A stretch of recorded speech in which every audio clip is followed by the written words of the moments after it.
शुक्ला साहब, आपके पास आ रहा हूं मैं। थोड़ा एक दो चीजें आपसे इसलिए क्योंकि ऐसा माना जाता है कि आपको कांग्रेस बहुत लंबे समय से आप देख रहे हैं, तो कांग्रेस की कुछ चीजें आपको समझ में आती हैं। क्या ये बहुत एक कैलकुलेटिव डिसीजन है कि हम 2024 का चुनाव, एक जो लार्जर इशू है कि लोकतंत्र खतरे में है, राहुल गांधी अब बार बार इस बात को कहना शुरू किए हैं कि ये इंस्टीट्यूशन खतरे में है और आपका लोकतंत्र खतरे में है। एक तो इस पे क्या धीरे धीरे वो इसको पुश करने की कोशिश कर रहे हैं राहुल गांधी। दूसरा, मैं जो प्रोफेसर रविकांत ने एक बात कही, जो इंस्टीट्यूशंस को तोड़ने का जब भी काम कर रहे हैं ना, आप ये सोच सकते हैं कि एक बीजेपी का विधायक जिसके लड़के के पास से 40 लाख रुपए घूस लेते हुए, जिसके घर से 6 करोड़ रुपया नगद मिला है, उसको जमानत मिली है, तो उसका स्वागत हो रहा है कि जैसे वो सीमा पे कोई जंग जीत के आया है। और वो इंडिविजुअल नहीं हो रहा है, बीजेपी के सारे झंडे वहां हैं, बीजेपी के लोग वहां हैं और वो उसका स्वागत कर रहे हैं बेल मिलने पे, बेईमानी के बाद। और ये कई जगह हो रहा है, ये यहां पे भी हमने देखा, ये हमने बुलंदशहर में जब इंस्पेक्टर साहब मारे गए थे, उनके जो मुख्य आरोपी थे उनमें, उसमें देखा। मेरा एक अजय शुक्ला साहब, एक प्रश्न और है जिसमें आपसे जरा समझना चाहूंगा। एक बड़ा प्रश्न आज चाइना का खड़ा हो गया है। किरण रिजिजू साहब अरुणाचल से आते हैं, ये बहुत अच्छा होता कि राहुल गांधी के ऊपर हमला करने के साथ साथ कुछ जरा बताते कि अरुणाचल में चीन की स्थिति क्या है। उस पर वो मुंह पे मतलब ताला लगा के बैठ गए हैं। तो ये जरा मैं समझना चाह रहा हूं, क्या किरण रिजिजू साहब इस पे स्पष्टीकरण नहीं देंगे कि क्या हो रहा है, चीन किस तरह कहां तक घुस आया है अरुणाचल में? अजय शुक्ला साहब। सभी को नमस्कार। मैं इसमें एक चीज ये पहले तो बताना चाहूंगा, चीन पे ही बात कर लेते हैं पहले, फिर आगे आते हैं। जी जी हाँ। किरण रिजिजू वही हैं जिन पर उन्हीं के सहयोगी, मंत्रिमंडल के सहयोगी हैं आरके सिंह। वो देश के गृह सचिव हुआ करते थे, जो इस समय कोयला मंत्री हैं मोदी सरकार में। ये वही आरके सिंह है जिन्होंने भगवा आतंकवाद नाम दिया था सबसे बड़ी चीज। ये वही आरके सिंह है जिन्होंने वो फाइल खोली थी जिसमें कहा था कि अरुणाचल के कौन कौन लीडर्स हैं जो चाइना को सपोर्ट करते हैं, और उस फाइल में किरण रिजिजू का नाम था। तो साहब, गृह मंत्रालय की वो रिपोर्ट कहां गायब हो गई, सबसे बड़ी समस्या ये है कि, और किरण रिजिजू को जैसे ही मोदी मुख्य प्रधानमंत्री बने, सबसे पहले गृह राज्य मंत्री बनाया और नॉर्थ ईस्ट ही दिया, जिससे वो फाइल आप डिस्ट्रॉय कर दें। तो ये मैं वो बताता हूं, वो साजिश कि जिन सबूतों के आधार पर लिखा था, कहा था उन्होंने, आरके सिंह ने, कि साहब वहां के कुछ लीडर्स हैं, और जिनमें किरण रिजिजू का मेन प्रमुखता से नाम था कि वो चाइना के साथ मिलकर भारत विरोधी कार्रवाई में शामिल। तो ये वो है, और वो आज पहले गृह राज्य मंत्री बनाए गए, वहां अपनी फाइलें साफ की, और फिर कानून मंत्री बन के जो कर रहे हैं वो आप देखिए। यही नहीं, उनके साथ में मैं अब जिक्र करूंगा, थोड़ा निजी भी हो जाता है, हालांकि मेरे दोस्त हैं, जो उनके कानून राज्य मंत्री हैं, उनके खिलाफ इलाहाबाद हाई कोर्ट में पेंडिंग है केस कि उन्होंने दो जगह दो जातियों का इस्तेमाल किया। एक जगह वो दलित बन के नौकरी लेते हैं, एक जगह वो पिछड़ा बन के वो करते हैं, पिछड़ा बन के नौकरी लेते हैं, फिर एक जगह दलित बन करके वो विधानसभा सीट और फिर लोकसभा सीट जीतते हैं। तो साहब ये भी स्थिति है, उसका मुकदमा चल रहा है। तो ये दो कानून मंत्री हैं नरेंद्र मोदी के नवरत्न, और जब ये नवरत्न हो तो साहब रिश्वत लेने वालों के निकलने पर निश्चित रूप से जश्न भी मनेगा, होगा कि क्रांतिकारी लोग आए हैं और सब कर रहे हैं। और इन्हीं किरण रिजिजू के ही राज्य में 7 गांव जो है बसा लिए हैं चाइना ने, ये किसी से छिपा नहीं है, सैटेलाइट पिक्चर से लेके सारी चीजें मौजूद है। तो वो भारतीय सीमा पे जो 7 गांव, स्मार्ट सिटी नरेंद्र मोदी भले एक भी ना बना पाए हो, लेकिन उन्होंने स्मार्ट सिटी जरूर बना दिया। और इतने स्मार्ट गांव हैं जिन्हें एक बेहतरीन शहर के तौर पे हिंदुस्तान के तमाम शहरों से यदि मुकाबला कर लेंगे तो वो ज्यादा अच्छे गांव वो सिटी लगेंगे। आप प्रोफेसर साहब अलीगढ़ से हैं तो अलीगढ़ में ही आप देख लीजिए, अलीगढ़ की हालत देख लीजिए, गांव जैसा तमाम जगह पे लगता है, उससे बेहतर वहां पर शहर लगेगा। तो वो बस गया है और बहुत अच्छे ढंग से चाइना वहां पर अपना संचालित कर रहा है। डोकलाम की रोड बन के तैयार हो गई है साहब चाइना की, तो उसके लिए धन्यवाद दे दीजिए नरेंद्र मोदी सरकार को, किरण रिजिजू को। इसके बाद में वहां पर चाइना ने बिल्ट एंड जो रोड वाला उनका प्रोजेक्ट है जो काबुल तक अब बढ़ गया है, तो काबुल से जो बनना है वो बर्मा तक जाएगा और उसकी पूरी कनेक्टिविटी वाला इलाका उन्होंने कर लिया है। और ये बड़ा एक बहुत महान कार्य चाइना ने कर लिया है। ये नरेंद्र मोदी और किरण रिजिजू के इलाके के में पूरा सब मिल गया है। कुछ हिस्सा जो है हमारे उत्तराखंड का भी आपने सुना होगा, पीछे अभी उन्होंने पुल बनाया था और सारी चीजें, उसका वो सब पूरा बवाल हुआ था, और वहां पर भी चीजें कंप्लीट चल रही, काम बहुत बेहतर तरीके से चल रहा है। तो चाइना बेहतरीन काम कर रहा है, इसीलिए वो चाइना का नाम नहीं लेते। क्या करना है, रोड बना रहा है अपने लिए, वो जो है स्मार्ट सिटी बना रहा है और सब चीज कर रहा है। तो आप ये समझ लीजिए इससे ज्यादा अच्छा और क्या होगा। तो एक चीज, दूसरी आपने कही कि राहुल गांधी या कांग्रेस पार्टी इस बात को बहुत जोर शोर से, मैं कहता हूं आप, हम 5 लोग बैठे हैं, मुझे नहीं लगता कि आप बताइए पांचों में से कोई बता दे कि हिंदुस्तान के अंदर क्या लोकतांत्रिक संस्थाओं की इतनी जो है गर्दिश के दिन कभी थे कि वहां के लोग भी अपनी बात कहने से डरते हो? क्या कभी ऐसी स्थिति, इवन जो आपातकाल की भी बात लोग करते हैं, उनसे पूछ लीजिए कि क्या कभी ऐसी थी? आपातकाल में भी सुप्रीम कोर्ट और हाई कोर्ट श्रीमती गांधी को जाने किस तरह से आईना रोज दिखाता था। और याद करिए जब तमाम नेताओं को कई बार गिरफ्तार किया जाता था या कोई चीज होती थी, तो उस स्थिति में हाईकोर्ट तुरंत बेल दे देता, वह भी हमने देखा। तो साहब आज क्या हो रहा है ऐसा? आज तो बेचारे केरल से आते हैं पत्रकार और वो 28-28 महीने 29-29 महीने पड़े रहते हैं और जाने क्या क्या उन पे लगा दिया जाता है, और वहां से बेल होती है तो साहब ईडी का लगा दिया था कि 35,000 रुपया उनके खाते में आया। अब आप कल्पना करिए, तो ये स्थिति हो। लेकिन दूसरी तरफ तो ये संवैधानिक संस्थाओं की और उनकी स्थिति है। कौन सा मानवाधिकार आयोग कहीं दिखाई देता है जो बार बार दिखाई देता था? क्या महिला आयोग कभी आपको दिखाई देता है जब भाजपा शासित किसी राज्य में कोई घटना होती है? क्या अनुसूचित जाति जनजाति आयोग जो है वो कहीं आपको दिखाई देता है जब कहीं भाजपा शासित राज्यों में कुछ होता है?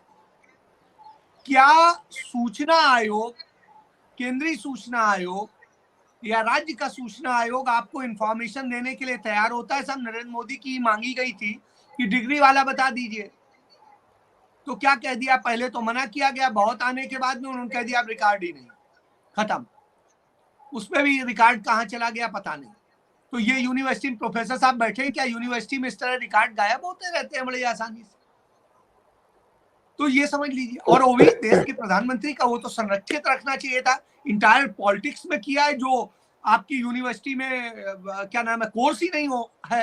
तो आप सोचिए, इसके लिए तो नोबेल मिलना चाहिए कि जो कोर्स ही नहीं है, 2-2 प्रोफेसर बैठे हैं, बताइए कि जो कोर्स ही नहीं है, यूजीसी ने जो कोर्स ही नहीं बनाया, उस कोर्स में साहब डिग्री है। तो साहब अब इससे महान कार्य, और इसके लिए तो क्या कहा जाए, गजब है। तो पढ़िए आप। तो साहब कौन सी लोकतांत्रिक संस्था है और कौन सी जांच एजेंसी है? यही जो जांच एजेंसियां हैं, क्या कांग्रेस के शासन में नहीं थी? बिल्कुल थी।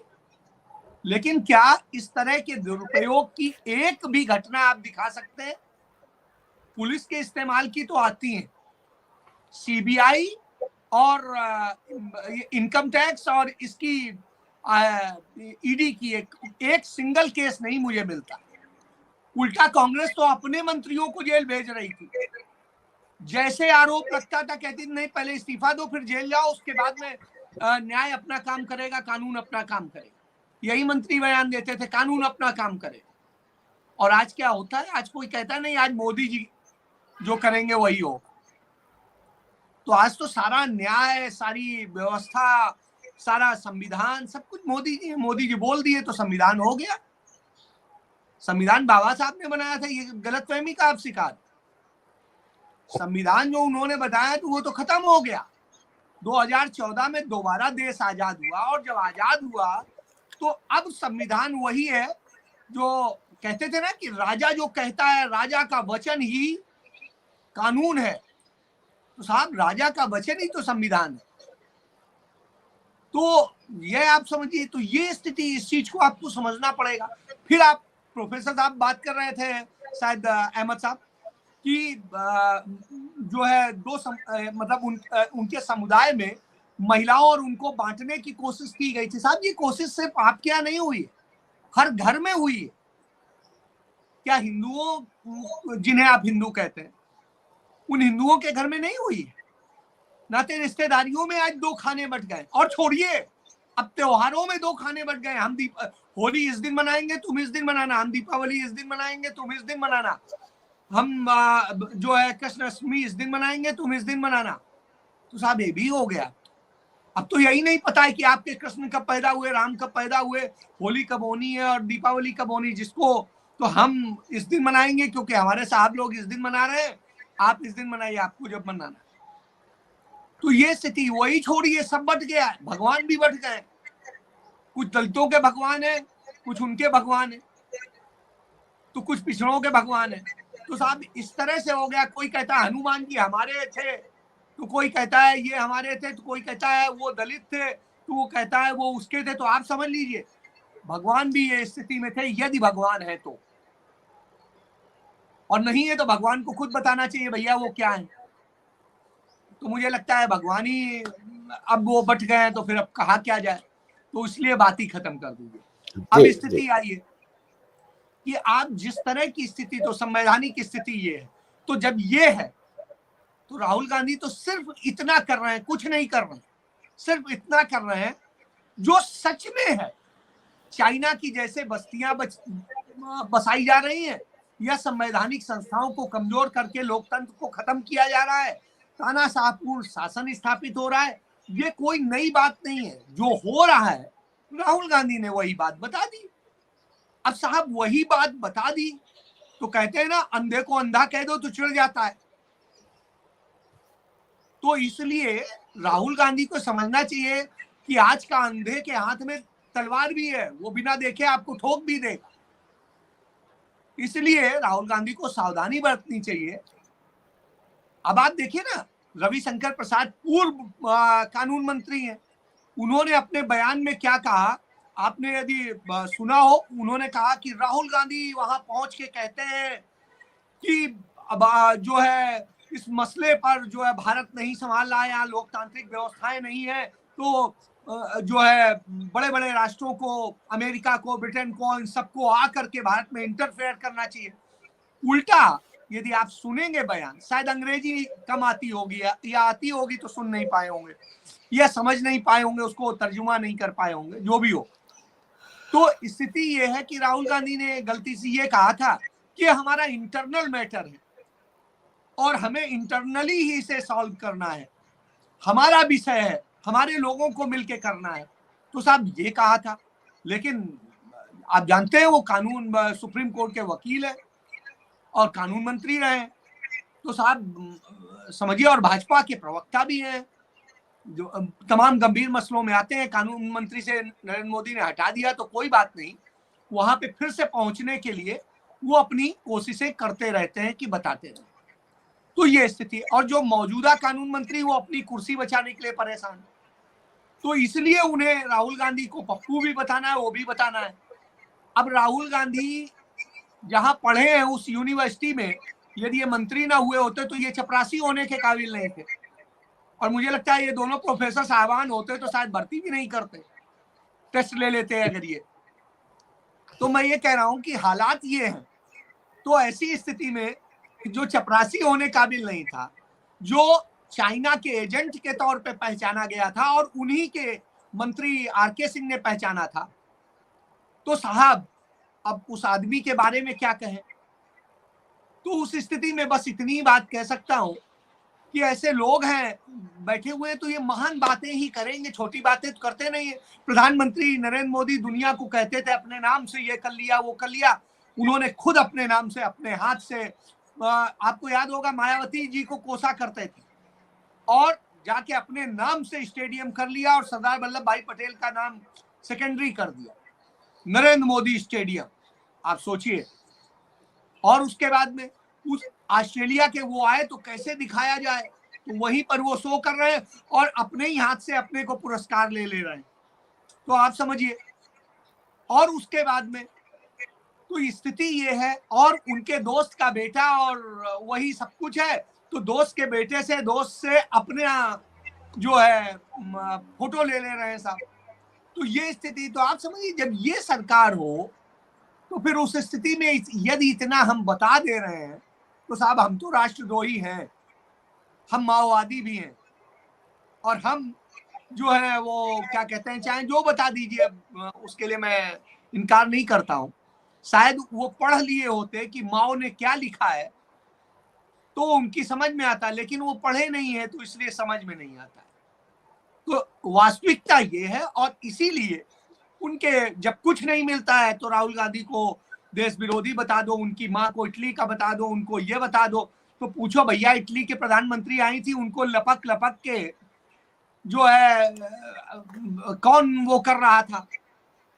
तो साहब जब ये देखेंगे तो आपको समझ में आएगा।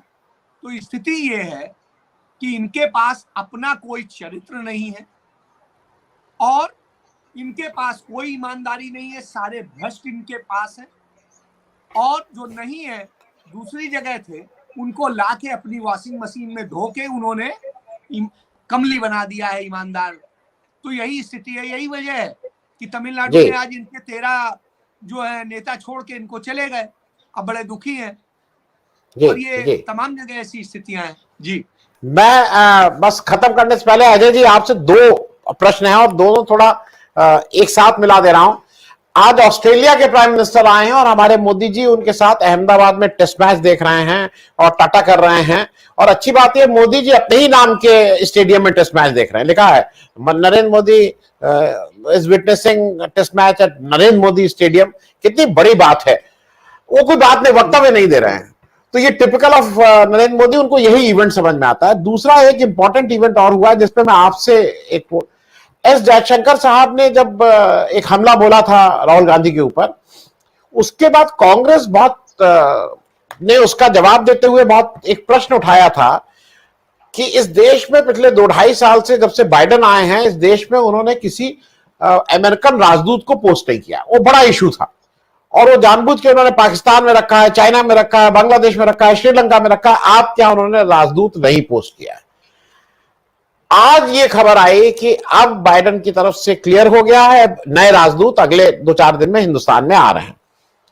तो क्या आप इस बात को मानते हैं जो राहुल गांधी कह रहे हैं, या हम और आप भी कहते हैं कि भाई लोकतंत्र कॉम्प्लीमेंट्री है, पक्ष है विपक्ष है, और अगर आज राहुल गांधी की कांग्रेस पार्टी के दबाव में अमेरिका के ऊपर ये दबाव पड़ता है कि आप इस तरह से नहीं चला सकते हैं देश के साथ, इस तरह का व्यवहार नहीं कर सकते, आपको राजदूत भेजना ही पड़ेगा, तो ये तो अच्छी बात है। इसमें मतलब मुझे नहीं समझ में आ रहा है कि इसमें क्या दिक्कत हो सकती है किसी भारत की सरकार को, भाजपा की सरकार को हो सकती है, भारत की सरकार को तो इसको वेलकम करना चाहिए। अजय शुक्ला साहब। मैं निश्चित रूप से मैं समझता हूं कि एक ये अच्छी चीज है कि अमेरिका ने हमारा सम्मान रखा है हमारे देश का, और उसने किया। और मैं इस पर एक चीज जरूर कहूंगा, आज तक का मैं तो ये देख रहा हूँ पिछले 9 साल के दौरान, 8 साल के दौरान, कि स्थिति ये है कि राहुल गांधी जो कहते हैं बाद में वही आकर के ये लोग करते हैं। आपको याद होगा 2019 के चुनाव के समय में राहुल गांधी ने न्याय योजना की बात की थी, जिसमें किसान को, गरीब को कैसे कैसे हेल्प करनी है। वो तो इन्होंने उस तरह से नहीं की, जो किसान की बात कही थी कि उसको कैश मदद मिलनी चाहिए, वो मिलनी चाहिए, जैसे कहा उसी के जस्ट बाद में इन्होंने किसान सम्मान निधि कर दिया, याद होगा आपको। तो कम से कम किसानों को फायदा हो गया। तब राहुल गांधी ने कहा था चलिए हमारे दबाव में ही सही, किसानों को फायदा यदि हो रहा है तो हम वेलकम करते हैं। इसके बाद में आप देखिए कोविड का दौर आया, राहुल गांधी ने कहा कि आप इसको लेके सावधानी बरतिए, कहते रहे, काफी दिन नहीं हुआ, पहले तो डिनाई करते रहे, यही कहते रहे राहुल गांधी तो खुद कोरोना है और जाने क्या क्या, और वो अंत में एकदम से प्रकट होते हैं महामानव, और प्रकट होते ही बोलते हैं अचानक कि बस जहां हो जैसे हो रुक जाओ, और ये, और साहब पूरा देश रुक गया। व्यवस्था तो चलो उस ढंग से नहीं करी, लेकिन देश को मरने के लिए जरूर झोंक दिया।